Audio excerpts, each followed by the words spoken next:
네, 성도 여러분 안녕하십니까? 2023년도가 시작한 지 벌써 3주 지나가나요?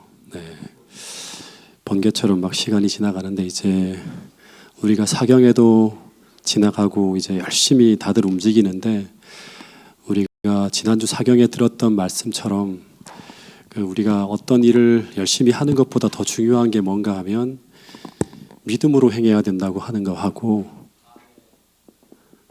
또 하나는 우리가 성령을 의지하고 있는가, 성령을 힘입어 하고 있는가. 저도 마찬가지고 우리 모든 재직들, 우리 모든 성도들이 한 해 하나님이 바라시는 성령의 열매를 거두기 위해서 날마다 우리가 하는 그 모든 일이 믿음으로 행해지는 일인지를 점검해 볼 수 있게 되기를 바라겠습니다. 그래서 오늘 이제 갈라디아서 5장으로 들어가는데 잠깐 4장을 복습하고 그리고 5장으로 한번 넘어가 보도록 하겠습니다. 우리는 믿음하면 그냥 다 되는 줄 아는데 근데 이 믿음이라고 하는 것도 벌써 초기 교회 때부터 죽은 믿음과 산 믿음이 존재하고 진짜 믿음과 가짜 믿음이 존재했다고 하는 거예요. 그리고 그리스도인들도 전부 다 성령을 의지해 살아가는 게 아니라 육적인 그리스도인이 있고 또 한편으로는 영적인 그리스도인이 있다고 하는 거예요.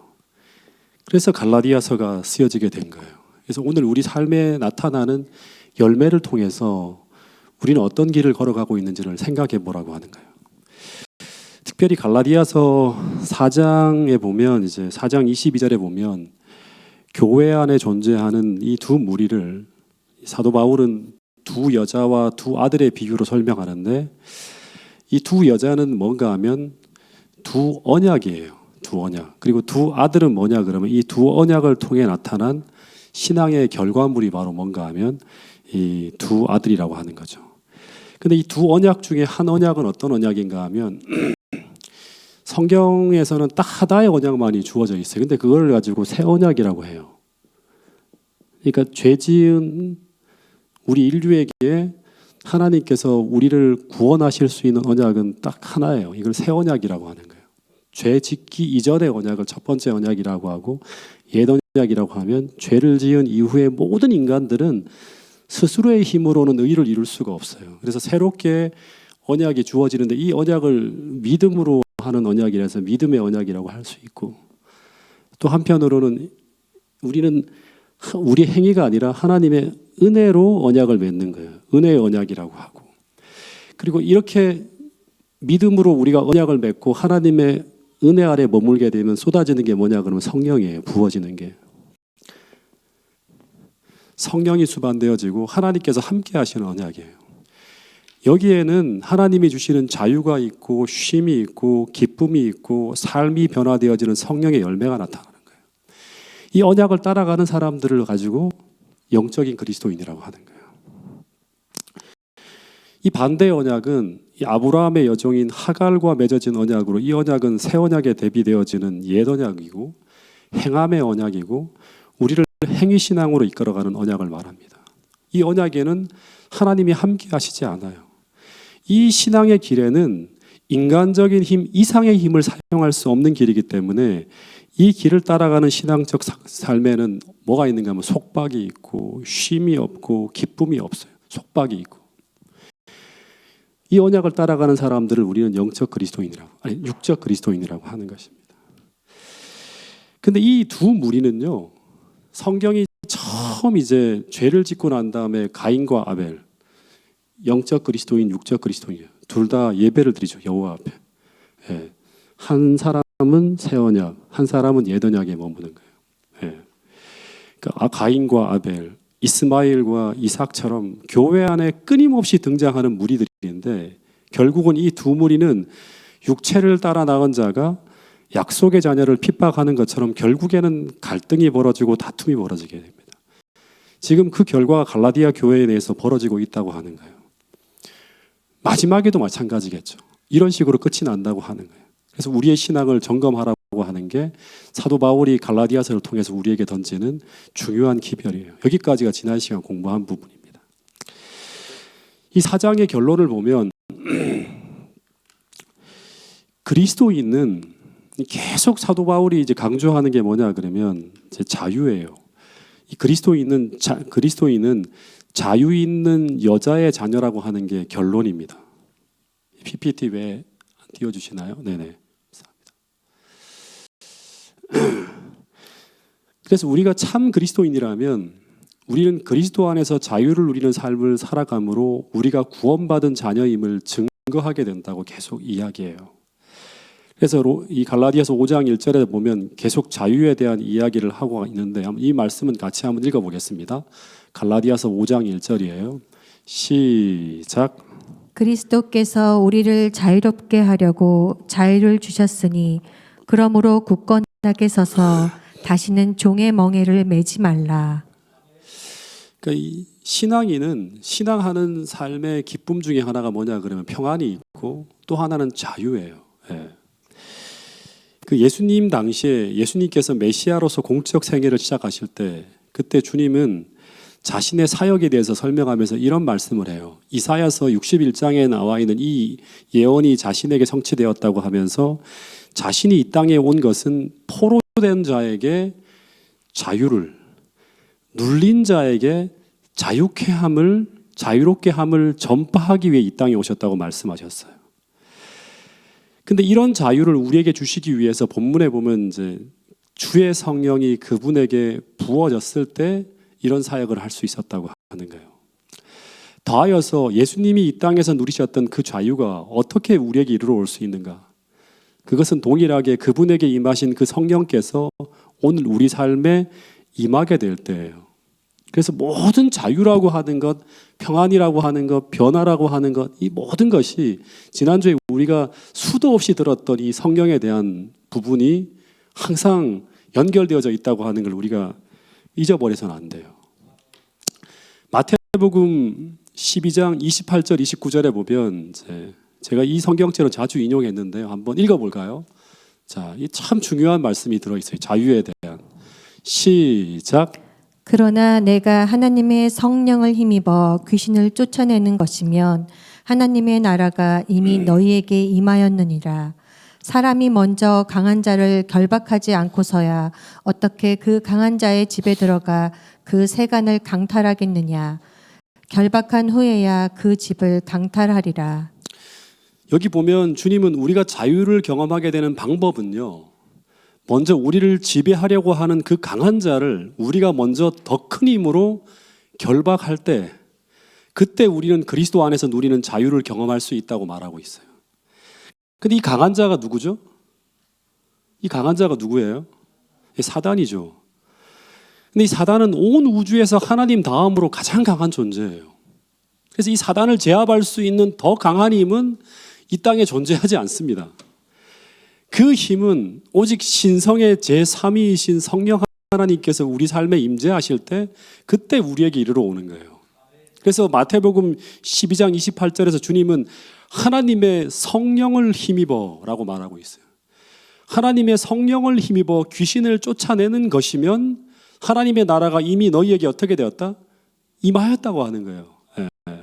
즉 우리가 이 성령 하나님을 힘입어 살아가기 시작하는 그때 우리는 비로소 나를 억압하고 속박하는 이 죄의 권세로부터 노연하기 시작하고, 그리고 그때부터 우리는 비로소 하늘이 주는 그 자유와 평화를 경험하게 되고, 그때부터 우리는 비로소 우리 마음에서 시작하는 그 하나님 나라를 경험하기 시작한다고 하는 거예요. 정말 중요한 원리예요. 제가 중1 때였는데 그때 제가 헤르만 헤세가 쓴 데미안이라고 하는 소설을 그때 처음 읽었는데요. 그 주인공의 이름이 싱클레어였어요.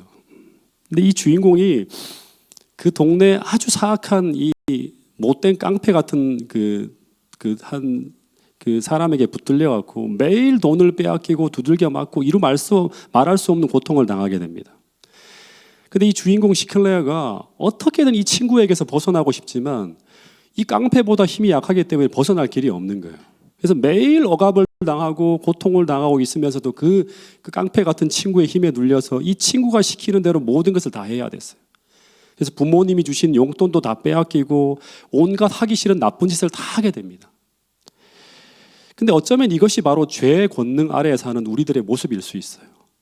우리 아버지로부터 받은 풍요로운 모든 것 다 빼앗기고, 심지어 그것이 나쁜 것이라고 하는 것을 알면서도 행할 수 없는 이런 모습, 성령을 힘입어 살지 못하는 육적 그리스도인으로 살아가는 모든 사람들의 모습이 바로 이 모습일 수 있다고 하는 거예요. 내가 원하는 대로 살지 못하는 거예요. 근데 어느 날 이 싱클레어가 데미안이라고 하는 신비한 친구를 만나게 됩니다. 근데 이 데미안은 측량 못할 신비한 지혜와 능력을 가진 친구였어요. 그리고 언제나 이 싱클레어 곁에서 싱클레어의 도움이 되어줍니다. 그러다 어느 날 이 깡패로 인해서 또다시 고통을 당하고 있을 때 이 데미안이 탁 나타납니다. 그리고 깡패에게 무슨 무력을 사용하지도 않고 단지 몇 마디 했을 뿐인데 그 깡패가 다시는 이 싱클레어 근처에 얼씬도 못하게 되는 거예요. 그래서 이 싱클레어가 그 지긋지긋한 고통과 억압에서 풀려나게 됩니다. 그래서 이 싱클레어가 그 지긋지긋한 고통에서 풀려나게 된 것은 그 강한 자를 결박할 수 있는 그 신비스러운 힘을 자신의 삶과 형편 속에 끌어들였기 때문이에요. 근데 오늘 우리에게 이 데미안 같은 존재가 바로 성령 하나님이라고 사도 바울은 이야기하고 있는 거예요. 그리고 우리가 그리스도를 믿고 사는 하나님 백성이라면 우리는 그리스도를 대신하여 우리 가운데 임재하는 이 성령 하나님을 우리 마음 가운데 모시고, 그리고 성령 안에서 경험되어지는 그 자유를 우리가 누리며 오늘을 살아가고 있을 것이라고 사도 바울은 이야기하고 있는 거예요. 여러분, 예수님의 이야기가 이런 이야기거든요. 사도 바울이 예수님이 하신 이야기를 다시금 다 이렇게 주석해서 설교하고 있는 게 갈라디아서예요. 이 자유에 대한 이야기를 예수님이 요한복음 8장 31절부터 32절에서 유대인에게 이런 말을 해요. 너희가 내 말에 거하면 내 제자가 되고 진리를 알지니 진리가 너희를 어떻게 한다? 자유롭게 한다고 하는 거예요. 오늘 우리가 아브라함의 자손이라면, 우리가 하나님의 백성이라면 그 진리가 반드시 우리 안에 있을 것이고, 그리고 그 진리가 우리 안에 거할 때 그때 역사하시는 이 성령을 힘입게 되면서 우리는 그리스도 안에서 누리는 그 자유를 향유하는 삶을 살게 된다고 하는 거예요. 그런데 그것을 경험할 때 우리는 아브라함의 자손임을 증명하는 것이라고 예수님이 유대인들에게 이야기했어요. 근데 당시 유대인들이 이것을 경험하고 살지 못하면서도 그들은 하나님의 자녀라는 생각을 가지고 살아가고 있었다고 하는 거예요. 이 말은 오늘날로 말하면 당시 유대인들은 잘못된 구원의 확신을 가지고 살아가고 있었다고 하는 거예요. 그래서 예수님이 유대인들에게 이 34절에서 이런 말을 해요. 33절, 34절에 보면 그들이 대답하되 우리가 아브라함의 자손이라 남의 종이 된 적이 없거늘 어찌하여 우리가 자유롭게 되리라 하느냐. 예수께서 대답하시되 진실로 진실로 너희에게 이르노니 죄를 범하는 자마다 다 죄의 종이라. 이게 무슨 말인가 하면 당시 유대인들은 죄의 권세에 눌려서 수많은 악습에서 벗어나지 못하고 그 마음에서 들끓는 죄악의 이 욕망을 청소하지 못하고 계속 거기에 끌려 살아가고 있었는데, 그러면서도 그들은 자신들이 자유자라고 하는 착각을 하며 살고 있었다고 하는 거예요.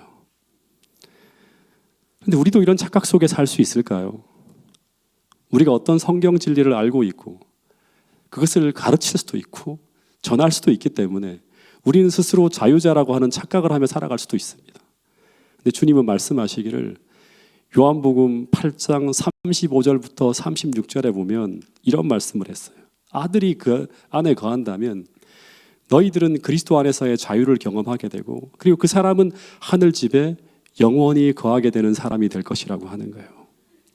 여러분, 오늘 우리가 진짜 예수님 안에서 누리는 이 신앙의 행복, 기쁨, 평안, 세상이 주는 것 말고 하늘이 주는 그 기쁨과 자유와 평안과 행복을 믿음으로 살아가면서 성령이 주시는 그 능력과 그 열매를 통해서 우리 삶에 맺히는 것을 우리가 경험하며 살아갈 때 우리는 확실하게 구원의 확신을 가지고 살아갈 수 있을 것이라고 얘기하는 것입니다. 여러분, 오늘 우리 모두가 하나님이 함께 하시는 것이 무엇이고 성령께서 주시는 그 권세가 무엇이고 믿음으로 살아가면서 경험하는 그 기쁨이 무엇인지를 꼭 체험할 수 있는 그런 사람들이 우리 태능교회 모든 성도들이 될 수 있기를 간절히 바라겠습니다. 갈라디아서 5장 2절부터 4절에 보면 이제 이런 말을 해요. 이 믿음으로 살지 못하는 사람들이 이제 경험하게 되는 것인데, 자, 2절부터 4절까지 말씀을 먼저 한번 읽어보겠습니다. 자, 이렇게 살지 말라고 하는 거예요. 시작. 보라, 나 바울은 너희에게 말하노니 너희가 만일 할례를 받으면 그리스도께서 너희에게 아무 유익이 없으리라. 내가 할례를 받는 각 사람에게 다시 증언하노니 그는 율법 전체를 행할 의무를 가진 자라. 율법 안에서 의롭다함을 얻으려 하는 너희는 그리스도에게서 끊어지고 은혜에서 떨어진 자로다. 보라, 나 바울은 너희에게 말하노니 만일 할례를 받으면 그리스도께서 너희에게 아무 유익이 없으리라. 지금 갈라디아서가 계속 집중하고 있는 중요한 문제가 뭐냐 그러면 우리가 어떻게 죄로부터 구원을 받고 더불어 의의 삶을 살아갈 수 있는가에 대한 것을 계속 그 질문에 대한 답을 하고 있는 그런 이야기가 쭉 지금까지 펼쳐지고 있는 거예요. 근데 그 이야기의 결론은 제가 또다시 반복해서 말하지만 갈라디아서 2장 20절이 제일 핵심이에요. 오직 믿음을 통해 그리스도의 이름으로 오시는 성령을 우리 마음에 모시고 우리 안에서 내가 아닌 그리스도께서 사시도록 내 인생을 드리는 믿음의 삶을 우리가 살아갈 때 그때 우리는 갈라디아서 2장 20절에 예수님께서 내 안에 생애하시는 가운데 펼쳐지는 그 믿음으로 말미암는 의의 삶을 경험할 수 있다고 지금 이야기하고 있는 거예요. 근데 믿음의 조상 아브라함도 그렇고 바울도 그렇고 베드로도 그렇고 전부 다 이 방법으로 이 한 가지 방법으로 믿음으로 말미암는 의롭다함을 받았다고 이야기하고 있어요. 근데 진짜 중요한 게 뭔가 논쟁이 되는 게 뭐냐 그럼 할례에 대한 부분이에요. 이 할례. 이 할례라고 하는 게 뭔가 하면 하나님께서 아브라함에게 할례를 행하게 하신 이유는 뭔가 하면 이스마엘의 출생 후에 믿음으로 실패했잖아요. 그죠? 그 이후에 이제는 스스로의 힘으로 아이를 낳으려는 모든 노력을 포기한다고 하는 표로 생식기의 표피를 잘라내면서 이제는 내 육신을 의지하지 않고 오직 믿음으로 살겠다고 하는 언약의 결심의 표로서 행하게 한 게 바로 뭔가 하면 할례예요. 그러니까 할례는 뭐냐 그러면 육적으로 살지 않고 철저하게 믿음으로 영적으로 살겠다고 하는 걸 고백하는 게 바로 할례라고 하는 표였어요. 그러니까 할례는 믿음으로 살겠다고 하는 영적 의미가 담겨 있는 예식이었어요. 근데 그 예식에 참여하는 사람들이 예수님에게서 멀어지게 되고 그래서 그 본래 의미가 더 이상 그 예식을 통해 구현되어지지 않을 때 그때 그 예식은 우리에게 어떤 유익도 줄 수 없는 상태가 되어버린 거예요. 그래서 갈라디아서 5장 2절에서 사도 바울은 이런 말을 해요. 만일 너희가 할례를 받으면 그리스도께서 너희에게 행한 것이 아무 유익이 없다. 예. 다시 말해서 예수님께서 너희를 위해 행한 모든 공로가 아무런 유익이 없게 만들 수 있는 게 바로 이 할례라고 하는 거예요. 물어볼게요. 사도 바울은 할례를 받았습니까? 안 받았습니까? 받았어요. 예. 그리고 또 하나 물어볼게요. 사도행전 16장부터 1절부터 3절에 보면 사도 바울의 아주 굉장히 가까운 제자 중에 한 사람인 디모데가 있어요. 이 디모데가 선교 여행을 떠날 때 그의 제자인 이 디모데에게 사도 바울이 어떻게 했죠? 할례를 받게 했어요. 예. 우리 두란 목장 사도행전 다 공부했죠. 왜냐하면 유대인들의 불필요한 반대를 받지 않게 하기 위해서 그렇게 했어요. 근데 왜 여기서는 갈라디아 교인들에게 이런 말을 했을까요? 할례를 받으면 예수님께서 너희들에게 행한 모든 것이 아무 유익이 없다. 절대 할례 받지 말라. 이런 얘기를 하는 거예요. 여러분, 할례는 좋은 영적 의미를 가지고 있는 의식이라고 말씀을 드렸어요. 근데 이런 할례를 사도 바울이 절대로 하지 못하게 하는 이유는 뭔가 하면 이 갈라디아 교인들이 이 할례를 그 의식의 의미를 다 잃어버린 채 단지 의를 얻을 목적으로, 다시 말하면 구원의 수단으로서 할례를 행할 때 이것은 성령을 거스르는 일이고요, 믿음에 반하는 일이라 그것을 행하면 어떻게 된다? 육적 그리스도인이 되는 거예요. 그러니까 절대 못하게 막는 거예요. 여기서 또 하나 생각해야 될 것이 있습니다. 할례는 분명히 그리스도를 믿는 믿음의 표, 축복의 제도로 주어진 것입니다. 근데 믿음을 잃어버린 유대인에 의해서 이 할례가 믿음의 대치물로 왜곡되어지게 될 때, 그때 이 믿음이 있어야 할 자리에 정작 믿음은 빠지고 할례라고 하는 의식만이 남게 된다고 하는 거예요. 그런데 그렇게 되어졌을 때 이 할례는 분명히 좋은 것이지만 이 할례라는 좋은 의식은 우리를 어디로 끌고 간다? 그리스도 없는 신앙으로 변질시키는, 즉 의식주의, 형식주의, 율법주의로 흘러가게 만드는 신앙의 독이 될 수 있다고 하는 거예요. 의식주의, 형식주의, 율법주의로 흘러가게 만드는 게 바로 뭐다? 다른 복음이라고 했죠. 예수 그리스도를 대체하는 거예요. 그런데 여러분, 우리가 생각하는 거룩한 제도인 이 안식일도 비슷한 문제에 우리를 빠지게 할 수 있을까요? 똑같은 문제에 빠질 수 있게 만들 수 있습니다. 우리가 이 안식일의 주인 되신 주님을 생각하지 않고 그 거룩의 원천이신 주님이 빠진 채 마치 이 안식일 자체가 거룩인 것처럼 생각하고 우리가 마치 할례에 매달리는 것처럼 이 안식일에만 매달리게 된다면 우리는 똑같은 오류에 빠질 수도 있다고 하는 거예요. 즉 그리스도를 의지하는 믿음은 빠지고 단지 의식과 예식 자체만 붙들고 사는 사람들이 될 수도 있다고 하는 거예요. 이런 사람들이 빠지는 이런 신앙적 모순을 우리는 예수님 당시에도 볼 수 있고 사도 바울 당시에도 볼 수 있고 오늘 이 시대에도 볼 수 있다고 하는 거예요. 안식일을 열심히 지키는 유대인들이 이상하게 사랑이 없고 그것에 매달리면 매달릴수록 더 메마르고 더 강팍하게 되어지는 것을 우리는 예수님 당시의 유대인들을 통해서 우리는 보게 됩니다.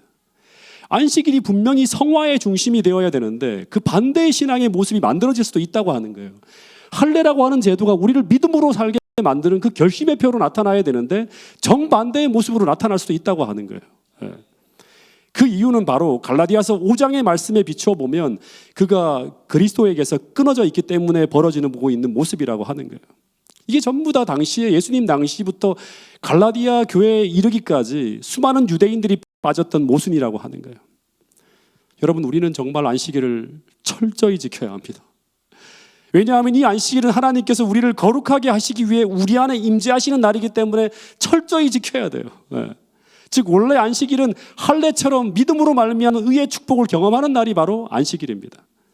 그래서 오늘 우리가 이 날을 육신을 의지하지 않고 하나님을 믿고 사는 믿음의 결과물이 되어 나타날 때, 즉 이 날이 하나님과 내가 사랑으로 언약한 날이고 그날이 내가 하나님을 만나는 언약의 시간이라는 것을 기억하고 매 안식일 우리가 주님을 만나는 경험을 하게 될 때 우린 이 날이 비로소 에스겔서 20장 12절 20절의 말씀처럼 우리를 거룩하게 하는 분이 여호와임을 알게 하기 위해 주어진 날이 바로 이 날이라고 하는 것을 우리는 확신할 수 있게 되는 거예요. 글로서만 아는 게 아니라 진실로 깨달음을 통해 우리가 알게 된다고 하는 거예요. 그런데 이런 믿음과 이런 의미가 다 빠지고 단지 그 의식 자체만을 붙들고 그 날짜를 지키는 것이 마치 우리의 구원인 양 생각하며 살아간다면 우리는 유대인들이 안식일을 철저하게 지키면서도 초림 당시에 주님을 십자가에 못 박는 그런 신앙의 모순의 문제가 벌어질 수도 있다고 하는 것입니다. 그래서 그런 신앙을 하는 사람들에게 바울이 이런 경고의 기별을 전하는 거예요. 갈라디아서 5장 4절 말씀을 같이 한번 읽어보겠습니다. 이 얘기는 지금까지 제가 한 얘기를 딱 요약하는 성경절입니다. 같이 한번 읽어보겠습니다. 시작. 율법 안에서 의롭다함을 얻으려 하는 너희는 그리스도에게서 끊어지고 은혜에서 떨어진 자로다. 사도 바울이 이야기하고 있는 이런 포인트를 놓고 우리가 생각한다면 안식일을 우리가 철저하게 지키지 말라고 하는 말은 아니죠. 근데 어떤 일이 있어도 떨어지지 말아야 하고 어떤 일이 있어도 끊어지지 말아야 되고 어떤 일이 있어도 초점을 흐리지 말아야 될 게 뭔가 하면 복음의 본질이라고 하는 거예요. 모든 제도를 주신 그 본질을 우리가 놓치면 안 된다고 하는 거예요. 구원과 성화의 모든 초점은 사도 바울이 이야기하는 핵심은 바로 뭔가 하면 in Christ예요. 우리 안에 예수님 안에서라고 하는 것과 또 하나는 우리 안에 계신 그리스도와 그분의 은혜라고 하는 거예요. 구원과 성화 이 두 가지의 모든 것의 초점은 뭔가 하면 우리 안에 계신 그리스도와 그분의 은혜라고 하는 거예요. 그래서 이 사도 바울은 갈라디아서 5장 5절에서 무슨 말을 하고 있는가 하면 우리가 성령으로서 믿음을 따라 의의 소망을 기다린다고 합니다. 우리가 성령으로서 믿음을 따라 의의 소망을 기다린다고 하는 거예요. 그러면서 바울은 그 의의 소망을 이루게 하는 믿음에 대한 이야기로 오늘 이 어떻게 보면 갈라디아서 제일 중요한 성경절인데 갈라디아서 5장 6절에서 이런 이야기를 합니다. 어떻게 보면 갈라디아서에서 제일 중요한 성경절이 이 성경절이 아닌가 생각이 듭니다. 그리고 제가 이 성경절 하나를 가지고 제가 부임하고 난 후에 몇 번째 안식일 날 사랑으로 역사하는 믿음이라고 하는 주제로 설교를 한 적이 있어요. 한번 읽어보겠습니다. 사도 바울이 어떻게 보면 이거 하나를 강조하기 위해 지금까지 계속 달려왔다고 할 수 있을 만큼 중요한 성경절입니다. 시작. 그리스도 예수 안에서는 할례나 무할례나 효력이 없으되 사랑으로서 역사하는 믿음뿐이니라. 지금까지 이야기한 것의 쭉 결론이에요. 예. 그리스도 안 예수 안에서는 할례나 무할례나 효력이 없으되 사랑으로 역사하는 믿음뿐이니라. 할례나 무할례나 효력이 없으되, 이 말은 할례를 받으나 안 받으나 할례 그 자체에는 아무 효력이 없다고 하는 거예요. 왜냐하면 이것은 하나의 의식적 고백일 뿐이라고 하는 거예요. 그보다 더 중요한 것은 무엇인가 하면 우리 마음에 하나님의 은혜와 성령을 불러오는 그 믿음이 있는가 하는 거예요. 예. 하나님의 성령을 불러오게 만드는, 하나님과 연결시키는, 내 안에 계신 그리스도를 경험하게 하는 그 믿음이 있는가 하는 거예요. 예. 그 믿음은 어떤 믿음인가? 진짜 중요한 얘기가 나오죠. 그 믿음은 어떤 믿음이다. 그냥 믿음이라 하지 않고, 이 믿음이 자꾸 왜곡되니까 성경에서 말하는 진짜 믿음은 뭐다? 사랑으로 역사하는 믿음이라고 하는 거예요. 이 믿음이 오늘 우리 마음을 지배하고 있는가 하는 거예요. 그것이 가장 중요하다고 하는 거예요. 이것뿐이라고 하는 거예요. 이거를 담기 위해서 할례가 존재하는 거고 안식일이 존재하는 거, 다 존재하는 거예요. 근데 이 믿음을 사랑으로 역사하는 믿음이라고 하는데, 이 말이 무슨 뜻인가 하면 이 믿음은 그냥 믿음이 아니라 사랑을 통해 생겨나는 믿음이에요. 다시 말하면 이 믿음은 반드시 주님과의 깊은 사랑의 교제 속에서 만들어지고 계속 커지고 있는 믿음이에요. 더하여서 이것은 로마서 5장 5절에서 성령이 하나님의 사랑을 부어주셔야지만, 성령을 통해 그 사랑이 우리 마음에 계시되어져야지만 만들어질 수 있는 믿음이에요. 사랑에서 시작되어지는 믿음이라고 해요. 이 사랑이 우리 마음에 들어올 때 이 사랑에서 역사하는 믿음이라고 하는 거예요. 이 역사하다고 하는 이 단어의 원어적 의미를 보면 에네르게오라고 하는 단어가 쓰였는데, 이 에네르게오라고 하는 뜻이 무슨 뜻인가 하면 그 에너지가 여기서 나오는 거예요. 그러니까 여기서 기인되어지고 여기서 역사하고 여기서 시작되어지는 믿음이라고 하는 거예요. 큰 하나님의 사랑에서 큰 에너지가 만들어져서 생겨나는 믿음이에요. 즉 이 말은 오늘 우리가 주님의 사랑을 이해하고 성령을 통해서 이해하고, 그리고 그 주님을 사랑하는 그 마음을 통해서 내 마음을, 내 삶을 온전히 주님께 드릴 수 있고 온전히 내려놓을 수 있게 하는 그 믿음이에요. 그러한 믿음이 오늘 내 안에 있는가 하는 거예요. 주님의 그 사랑을 우리가 이해하고 그 주님을 사랑하는 그 마음을 통해서 내 삶을 온전히 주님께 드릴 수 있게 만들고 온전히 내 모든 것을 내려놓게 할 수 있는 그 믿음, 그 믿음이 오늘 내 안에 있는가 하는 거예요. 이것이 제일 중요하다고 하는 거예요. 왜냐하면 이것이 모든 것을 가능하게 하기 때문이라고 하는 거예요. 이 믿음은 우리를 성령 아래로 이끌어 간다고 하는 거예요. 이 믿음이 있을 때 우리는 하나님과 연결되어지고 성령이 우리 삶에 역사하게 만든다고 하는 거예요. 여러분, 그래서 계시록 3장에 보면 이 라오디게아 교회의 병을 치료하기 위해서 주님이 제시한 처방전 중에 하나가 뭔가 하면 계시록 3장 18절에 보면 뭐라고 하죠? 첫 번째 처방전이 뭐예요? 성령의 안약도 있고 흰옷도 있고, 또 하나가 첫 번째 처방전이 뭐예요? 우리를 가난하게 만드는 그것을 치유하기 위해서 주님께서 주신 그 첫 번째 처방전, 계시록 3장 18절에 보면 그게 뭐죠? 그 처방전이 바로 불로 연단한 금이라고 합니다. 근데 실물교훈 185페이지에 보면 이 불로는 연단한 금이 바로 뭐냐 그러면 이렇게 설명하고 있어요. 자, 한번 읽어볼까요? 시작. 불로 연단한 금은 곧 사랑으로 역사하는 믿음이다. 오직 이것만이 우리를 하나님과 화목하게 할 수 있다.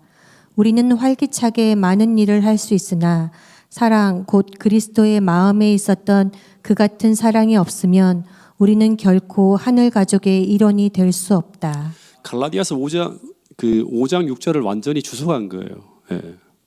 불로 연단한 금은 곧 사랑으로 역사하는 믿음이다. 오직 이것만이 우리를 하나님과 화목하게 할 수 있다고 하는 게 뭐예요? 연결시키는 거예요. 하나님과. 하나님의 모든 축복을 가능하게 만든다고 하는 거예요. 우리는 활기차게 많은 일을 할 수 있으나 사랑, 곧 그리스도의 마음에 있었던 그 같은 사랑이 없으면 우리는 결코 하늘 가족의 일원이 될 수 없다. 예. 불로 연단한 금은 사랑으로 역사하는 믿음. 이 믿음을 가지고 우리는 라오디게아 교회 병을 치료하고 이 마지막 남은 교회를 뭐로 만든다? 늦은 비 성령이 역사하게 만드는 교회로 만들 수 있다고 하는 거예요. 그리고 그 성령을 받아서 우리는 마지막 사업을 마무리 지을 수 있게 만든다고 하는 거예요. 그러니까 오늘 우리 교회에 정말 필요한 것은 뭐다? 그리스도를 뜨겁게 사랑하는 가운데서 만들어지고 그리고 일어나는 그 사랑으로 역사하는 믿음이 필요하다고 하는 거예요. 올해 태능교회 모든 성도들이 하나님의 사랑을 더 깊이 깨닫기 위해서 끝없이 성령을 갈구하고 말씀을 파고 또 하나님의 사랑에 연결되어져서 주님께 드리고 주님 앞에 굴복하는 그것이 아주 쉬운 일이 될 수 있는 그런 성도들이 모여있는 공동체가 태능교회가 될 수 있기를 간절히 바라겠습니다. 제가 어느 교회에 있을 때 어떤 청년 중에 한 청년이 제게 이런 말을 했어요. 자신이 청년 회장인데 솔직히 말씀드리면 아직도 담배를 끊지 못해 괴로워하고 있다고 하는 그런 이야기를 저한테 하는 거예요. 근데 이 친구는 얘기를 들어보니까 모태신앙이에요. 그래서 오랜 동안 스스로 담배를 끊으려고 엄청나게 노력을 했다고 합니다. 고등학교 때부터 계속. 근데 이 문제를 해결하지 못하는 이유는 뭐냐 그러면 그것을 끊으려고 엄청나게 많은 열심을 하고 노력도 해보았는데 번번이 계속 실패하더라고 하는 거예요. 근데 이 친구가 같이 성경을 공부하는 그 모임 속에 들어와 있었는데 이제는 정말 신앙인으로 정말 들어가고 싶은 그런 마음이 생겨서 한번 신앙의 힘으로 한번 해결해 보고 싶어 한다고 하는 거예요. 그래서 어떻게 하면 좋겠는지 저한테 물었어요. 제가 어떤 말을 했을까요? 제가 이런 말을 했습니다. 그것을 끊으려고 하는 그 결심이 진짜 중요하다. 예. 그러나 그것을 끊으려는 그 마음에만 머물지 말고 그 욕망을 능가하는 주님의 더 풍성한 은혜와 능력을 받기 위해 기도하라고 하는 그런 얘기를 했어요. 다시 말하면 그것을 끊으려고 노력하지 말고 대신 성령 하나님이 가득가득 마음에 채워지도록 구하라고 하는 그런 이야기를 했어요. 근데 이 말은 지난주에 김대성 목사님의 말씀에도 똑같은 말씀을 하셨죠. 이 성경의 원리예요. 예. 버리고 비우려고만 하는 거기서 그치는 것이 아니라 비운 그곳에 뭐를 해야 한다? 다시 채워야 된다. 우리 지난번에 아카데미 시간에 공부했잖아요. 예, 출애굽을 하고 탈출하는 것만이 끝나는 게 아니라 시내산에서 다시 채워야 된다. 예. 이것이 바로 갈라디아서 이야기하는 자유의 삶이에요. 자꾸 끊어야지 하면서 자신의 의지와 능력만을 바라본다면 우리는 그 의지 이상을 바라보지 못해요. 그 의지가 내게 없다고 생각할 땐 포기해버립니다. 그러면 우리가 할 수 있는 것만 하게 돼요. 그럼 지경을 넘어가지 못하는 거예요. 재림교회는 지경을 넘어가는 엄청난 어떤 일이 우리 그 능력을 받아야지만 우리는 이 세상을 뒤집어 엎고 주의 오실 길을 예비할 수 있는 그 사역을 감당할 수 있는 거예요. 네. 여러분 그래서 우리는 분명히 우리의 의지보다 더 강력하게 작용하는 사단의 권세를 이길 수 있는 하나님의 성령의 권능이 반드시 있고 그것을 우리가 매일의 삶 속에서 그걸 극복하는 가운데서 하나님의 도움을 받는 경험을 해야지만 우리는 비로소 하나님께서 상상할 수 없는 그 길로 우리를 인도하실 때 우리는 따라가면서 계속 성령의 충만함을 체험하는 믿음에서 믿음으로 전진하는 그런 삶을 살아갈 수 있다고 하는 것입니다. 엘렌 화이트의 글에 보면 이런 글이 있습니다. 자, 이 말씀은 제가 읽어보겠습니다. 제가 적어놓진 않았네요. 죄는 제한된 힘이 아닌 신성한 능력의 충만한 가운데 오실 신성의 제3위 되신 강한 대리자를 통해서만이 저항되고 극복될 수 있다. 즉 하나님의 성령이 우리의 마음을 사로잡을 때 생애가 변화되어진다. 죄악적인 생각은 사라지고 악한 행위와의 인연은 끊어진다. 여러분 이게 바로 뭐냐 그러면 성령께서 우리 안에 들어오실 때 하실 수 있는 모든 일이라고 약속하고 있는 것입니다. 여러분 그런 어떤 제한된 힘이 아니라 성령과 연결되어지기 위해서 우리는 뭐가 필요하다? 믿음이 필요하다고 하는 거예요. 근데 이 믿음은 그냥 믿음이 아니라 사랑으로 역사하는 믿음이라고 하는 거예요. 갈라디아서 2장 20절에 그 말씀을 약속을 성취시킬 수 있는 믿음이어야 되는 거예요. 우리가 더 이상 우리 안에 내가 사는 것이 아니라 그리스도께서 충만히 우리 안에 살아서 자유롭게 역사하실 수 있도록 우리 안에 무엇이 필요하다? 주님을 뜨겁게 사랑하는 사랑으로 역사하는 믿음이 필요하다고 하는 거예요. 제가 1월 첫 번째 설교에도 제일 중요한 게 뭔가 하면 하나님과의 사랑의 관계라고 말씀을 드렸어요. 이 사랑으로 역사하는 믿음은 우리를 성령 충만하고 자유롭고 풍요로운 사람으로 우리를 인도한다고 성경은 분명히 약속하고 있습니다. 태능교회 모든 성도들이 신앙을 누리면서 정말 이 고통스럽고 세상적인 모든 행복이 사라져가는 이 세상 가운데서 주님 안에서 우리를 자유롭고 행복하게 해줄 수 있는 그런 소망이 있는 삶이 있다고 하는 것을 여러분들의 삶으로 세상에 증거할 수 있는 태능교회 모든 성도들이 될 수 있기를 간절히 바라겠습니다. 이 한 주 예수님의 사랑을 더욱 많이 경험하며 더 큰 믿음으로 주님 앞에 우리 자신을 드릴 수 있는 성령으로 충만한 한 주가 될 수 있기를 간절히 바라면서 오늘 말씀을 줄이도록 하겠습니다.